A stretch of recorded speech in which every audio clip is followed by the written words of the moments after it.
महाभारत काल हमेशा से रोचक रहा है। इसकी परतें जितनी खोली जाएं, उतनी ही और बढ़ती जाती हैं। महाभारत के दौरान ऐसी भी अद्भुत घटनाएं घटी थीं, जिन्हें जानकर आप हैरान हो जाएंगे। उन कई घटनाओं में से अज्ञात दुनिया लेकर आया है आपके लिए 10 खास घटनाएं। नंबर 1, कहते हैं कि भीष्म पितामह प्रतिदिन 10,000 पांडव सैनिकों का वध कर देते थे। नंबर 2, कहते हैं कि महाभारत के युद्ध में कुरुक्षेत्र में इतना खून बहा था कि वहां की मिट्टी का रंग आज भी लाल है। नंबर 3, कहा जाता है कि जिस दिन जितने भी योद्धा मर जाते थे, उनमें से अधिकतर के शव उनके परिजनों को सौंप दिए जाते थे और बाकी शव वहीं पड़े रहते थे। नंबर 4, युद्ध के अंत के बाद कहते हैं कि युधिष्ठिर की आज्ञा से कुरुक्षेत्र की भूमि को जला दिया गया था, ताकि किसी भी योद्धा का शव ना बचे। नंबर 5, प्रतिदिन लाखों लोगों के लिए युद्ध भूमि के पास ही लगे एक शिविर में भोजन बनता था। युद्ध की शुरुआत के पूर्व के दिन लगभग 45 लाख से अधिक लोगों का भोजन बना। इसके बाद प्रतिदिन जितने योद्धा मर जाते थे, उतना भोजन कम कर दिया जाता था। लेकिन ये कैसे पता चलता था कि आज कितने योद्धाओं का भोजन बनाना है? इसके लिए भोजन व्यवस्था देखने वाले उडुपी के राजा हर दिन शाम को जब श्री कृष्ण को भोजन कराते थे, तब श्री कृष्ण के भोजन करते वक्त उन्हें पता चल जाता था कि कल कितने लोग मरने वाले हैं और कितने बचेंगे। कहते हैं कि इसके लिए श्री कृष्ण प्रतिदिन उबली हुई मूंगफली या चावल खाते थे। उसी से राजा को पता चलता था कि कल कितने लोग मरेंगे, तो मुझे शाम को कितने लोगों का भोजन बनाना है। इस तरह श्री कृष्ण के कारण हर दिन सैनिकों को पूरा भोजन मिल जाता था और अन्न का एक दाना भी व्यर्थ नहीं जाता था। नंबर 6, कहते हैं कि महाभारत युद्ध के प्रारंभ होने के प्रथम दिन श्री कृष्ण ने दोनों सेनाओं के बीच खड़े होकर अर्जुन को गीता का ज्ञान दिया था।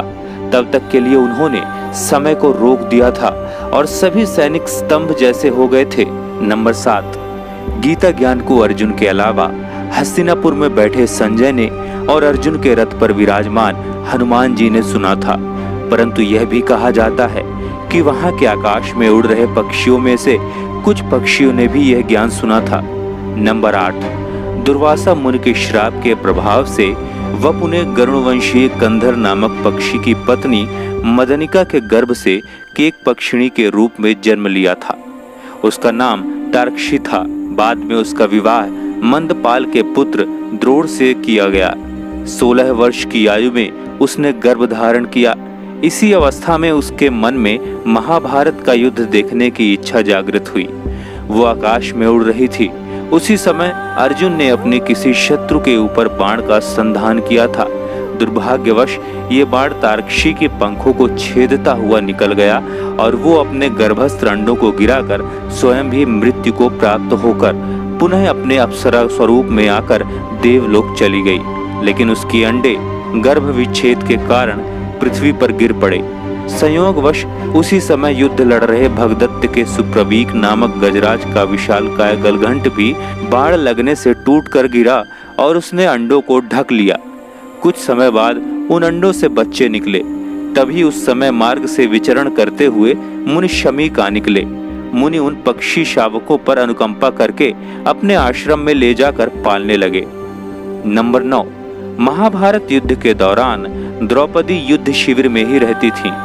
एक बार कुंती और गांधारी भी वहां पर आई थीं।